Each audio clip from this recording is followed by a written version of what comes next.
నేను స్టడీ చేసిన వాడిని. ఎవళ్ళ కళాహృదయం ఉంది, ఎవళ్ళ కళలను పోషిస్తారు, ఎవరు ఉన్నారో వాళ్ళు చాలా ఆనందమైన జీవితాన్ని గడుపుతారు, ఎప్పుడు విజయాలను సాధిస్తారు. అటువంటి విజయాలు మా చెన్నై గారికి పరంపరగా రావాలని ఆ భగవంతుడిని కోరుకుంటూ, మరి వారిని మా తేజస్వి గారు ముందుగా మాట్లాడిన తర్వాత చెన్నై గారు ఆఖరిలో మాట్లాడిద్దాం. అనిల్ సుగ్గర్ గారిని వేదిక మీదకు రావాల్సిందిగా ఆహ్వానిస్తున్నాం.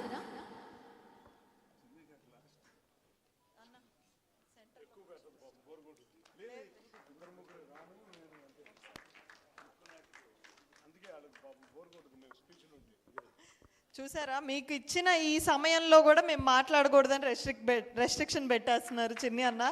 కాబట్టి ప్రతి నిమిషము కళాకారుడికే చెందాలి అని ఇప్పటికి కూడా తపన పడుతున్నారు అన్న.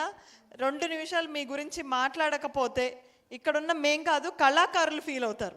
దాని గురించి మేము ఒక 2 నిమిషాలు తప్పకుండా తమరి గురించి మాట్లాడాలి. ఎందుకంటే ఆంధ్రప్రదేశ్ అంటేనే కళలకి, సంస్కృతికి, మన సాంప్రదాయాలకి నెలవైన ప్రదేశం.